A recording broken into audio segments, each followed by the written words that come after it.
सत्ता बरकरार रखने की ये जद्दोजहद जो है, उसी में हर राजनीतिक दल की ये कोशिश।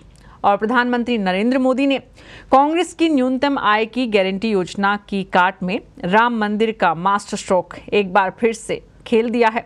अयोध्या में मंदिर निर्माण के लिए अध्यादेश लाने से कतरा रही मोदी सरकार ने मंगलवार को यानी कि आज सुप्रीम कोर्ट से जमीन वापसी की गुहार लगाकर देश में नई सियासी हलचल पैदा कर दी। मोदी सरकार ने कहा है कि 67 एकड़ जमीन से स्टे हटा दिया जाए ताकि सरकारी जमीन राम जन्मभूमि न्यास को सौंप सके।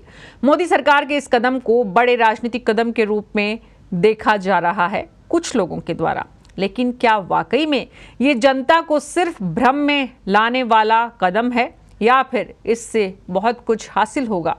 देखिए इस रिपोर्ट में। राम मंदिर के लिए मोदी ने खेला मास्टर स्ट्रोक। सुप्रीम कोर्ट से गैर विवादित 67 एकड़ जमीन वापसी की याचिका। मंदिर के लिए यह जमीन न्यास को सौंपने की मंशा। क्या यह है चुनाव में मंदिर मुद्दा भुनाने की कोशिश? इस जमीन के इस्तेमाल पर कोर्ट ने लगा रखी है रोक।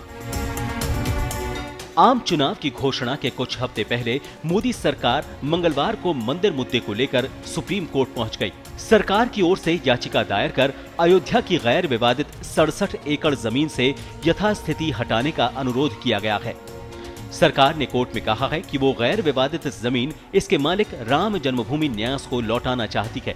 इस जमीन का अधिग्रहण 1993 में कांग्रेस की तत्कालीन पीवी नरसिम्हा राव सरकार ने किया था, लेकिन अदालत ने सरकार के फैसले को खारिज करते हुए इस पर यथास्थिति बनाए रखने और वहां कोई धार्मिक गतिविधि नहीं करने के निर्देश दिए थे। अयोध्या में राम मंदिर निर्माण की मांग इन दिनों जोर पकड़ रही है। आरएसएस और विश्व हिंदू परिषद जैसे संगठन सरकार पर लगातार दबाव बनाए हुए हैं। कहा जा रहा है कि सरकार सुप्रीम कोर्ट के फैसले का इंतजार न करे, अध्यादेश लाकर मंदिर निर्माण का मार्ग प्रशस्त किया जाए। प्रयागराज में चल रहे महाकुंभ में धर्म संसद के जरिए भी सरकार पर जोर डालने की कोशिश की जा रही है। सरकार अध्यादेश लाने से बचती रही है, लेकिन मोदी सरकार के जमीन वापसी वाले कदम ने हिंदूवादी संगठनों की उम्मीदों को पंख लगा दिए हैं। इतने वर्षों की प्रतीक्षा के बाद भी सुप्रीम कोर्ट इस मामले की सुनवाई शुरू नहीं कर पा रही है। कानून से भी हल निकलता दिख नहीं रहा है। इसलिए इस विकट परिस्थिति में संतों का मार्गदर्शन प्राप्त करने के लिए धर्म संसद हो रही है। विश्व हिंदू परिषद इस लड़ाई का नेतृत्व कर रही है, पर इस लड़ाई में क्या होगा इसका निर्णय हम नहीं करते, संत करते हैं। केंद्र की अर्जी में कहा गया है कि अयोध्या में राम जन्मभूमि से सटी 0.313 एकड़ जमीन पर ही विवाद है। बाकी की 67 एकड़ जमीन पर स्टे की जरूरत नहीं है। जमीन के मालिकाना हक को लेकर इलाहाबाद हाईकोर्ट ने 30 सितंबर 2010 को बहुमत के आधार पर फैसला सुनाते हुए 2.67 एकड़ जमीन 3 हिस्सों में बांट दी थी। इसे ही 14 अपीलों के जरिए चुनौती दिए जाने पर सुप्रीम कोर्ट ने मई 2011 में इलाहाबाद हाईकोर्ट के फैसले पर रोक लगा दी थी। हिंदूवादी संगठन इन अपीलों का निस्तारण जल्द से जल्द करने की मांग कर रहे हैं। इसी बीच मोदी ने गैर विवादित जमीन की वापसी का नया दांव खेल दिया है। हम प्रतिबद्ध हैं एक भव्य राम मंदिर बनाने के लिए और आज एक सरकार का ये सराहनीय कदम है। मैं समझता हूँ लंबे समय से जो एक मांग अटकी हुई थी, आज जो 67 एकड़ भूमि जो निर्विवादित भूमि है उस पर काम शुरू होगा और एक भव्य राम मंदिर का निर्माण अयोध्या में होगा, इसमें कोई दो राय नहीं। अब आपको बताते हैं कि मोदी ने कौन सी गैर विवादित जमीन पर दांव खेला है।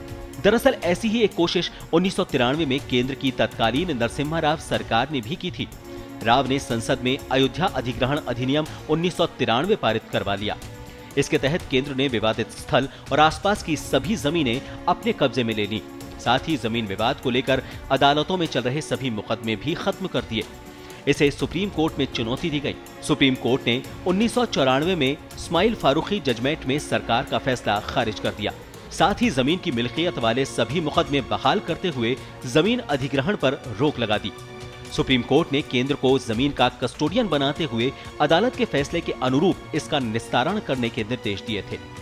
मोदी सरकार अब अधिग्रहित की गई गैर विवादित जमीन वापस लेकर राम जन्मभूमि न्यास को देना चाहती है ताकि मंदिर निर्माण का कोई रास्ता खुल सके। शुरू से भारतीय जनता पार्टी का यह कहना है कि राम जन्मभूमि पर राम मंदिर बने और राम मंदिर बनाने के लिए जो भी रास्ता प्रशस्त करना होगा कानून के द्वारा, वो करने का भारतीय जनता पार्टी हमेशा प्रयास करेगा। प्रधानमंत्री जी ने भी अपने इंटरव्यू में ये कहा था, प्रतिबद्धता जताई थी कि लोगों की एक इच्छा है, लेकिन कानूनी जो अभी कोर्ट केस चल रहा है, तो कानूनी प्रक्रिया के बाद जो उचित कदम होंगे वो उठाएंगे। जानकारों का कहना है कि इलाहाबाद हाईकोर्ट के फैसले से बटी विवादित जमीन और केंद्र की ओर से अधिग्रहित जमीन पर स्टे के मामले अलग अलग हैं। सुप्रीम कोर्ट ने पूरी जमीन पर धार्मिक गतिविधियां आयोजित करने पर भी रोक लगा रखी है। ऐसे में मुस्लिम संगठनों की रजामंदी के बावजूद फैसला आसान नहीं है। सरकार गैर विवादित जमीन वापस ले भी ले तो मंदिर निर्माण इलाहाबाद हाईकोर्ट के फैसले पर अपीलों के निस्तारण से पहले शुरू नहीं हो सकता। जो केंद्र सरकार की ये पहल है, ये बहुत पहले ये पहल होनी चाहिए और वास्तव में केंद्र सरकार बहुत सुंदर कार्य कर रहे हैं और इसे अयोध्या का संत समाज काफ़ी प्रसन्न है और खुश है, क्योंकि वास्तव में जो विवाद है उसके बाद जो ये 70 एकड़ भूमि जो है इसको वास्तव में रिलीज करना चाहिए। कई मंदिर स्थान हैं जो अधिग्रहण में आ गए थे, तो उससे हो जाने से मंदिरों का सौंदर्यीकरण हो जाएगा, निर्माण बढ़िया से हो जाएगा और पब्लिक जाएगी वहाँ पे जगह पे दर्शन करेगी। तो ये बहुत अच्छा कार्य है और सराहनीय कार्य है। इधर मोदी सरकार के इस मूव पर राजनीति शुरू हो गई है। उत्तर प्रदेश के सीएम योगी आदित्यनाथ ने सरकार के फैसले का स्वागत किया है। स्वागत योग्य है। हम अभिनंदन करते हैं केंद्र सरकार के इस निर्णय का और ये अपने आप में देश की आस्था का सम्मान है और वर्षों से चले आ रहे एक विवाद का पटाक्षेप भी है। हमें गैर विवादित लैंड पर तत्काल कार्य करने की अनुमति मिलनी ही चाहिए। हम केंद्र सरकार की इस पहल का स्वागत करते हैं, अभिनंदन करते हैं। मुस्लिम संगठनों की ओर से देवबंद ने हालांकि गैर विवादित जमीन मांगने को आपत्तिजनक नहीं माना है, लेकिन मामले में बाबरी मस्जिद के पक्षकार हाजी महबूब की तीखी प्रतिक्रिया सामने आ रही है। उनका कहना है कि ये सियासी खेल है, इससे 1990 जैसे हालात पैदा हो सकते हैं। सरकार विवादित जमीन को छोड़कर कहीं मंदिर बनाए, उन्हें ऐतराज नहीं है।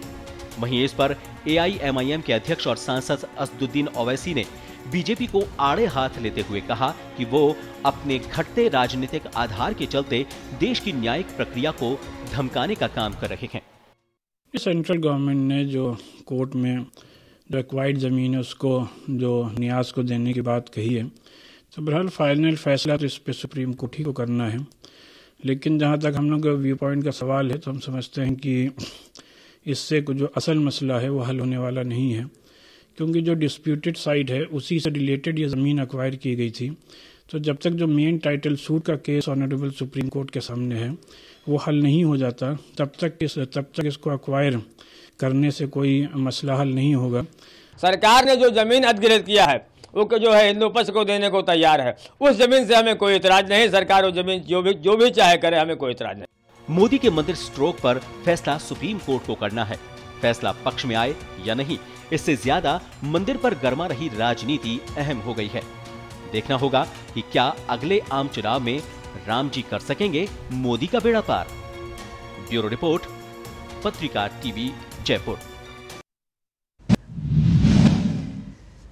तो क्या वाकई में राम मंदिर इतना बड़ा मुद्दा इस देश के आम आवाम के लिए भी है जितना बड़ा मुद्दा इस देश के राजनेताओं ने और राजनीतिक दलों ने बनाया है? ये ऐसा सवाल है जिसका जवाब जानने की कोशिश बचपन से करते रहे हैं। जब हम एग्जामिनेशन के पेपर में लिखते थे कि राम मंदिर कैसा होगा, राम मंदिर बनेगा तो क्या होगा, अगर मैं प्रधानमंत्री होता तो क्या करता। मुझे याद है बचपन में मैंने लिखा था, अगर मैं प्रधानमंत्री होते तो राम मंदिर की जगह पर एक अच्छा हॉस्पिटल बना देती और दोनों तरफ की लड़ाई खत्म कर देती। क्या वाकई में ये संभव इस देश में हो पाएगा कि राम मंदिर के नाम पर वोट नहीं बांटे जाएंगे, नहीं मांगे जाएंगे? ये सवाल हम आप लोगों के लिए छोड़ते हैं।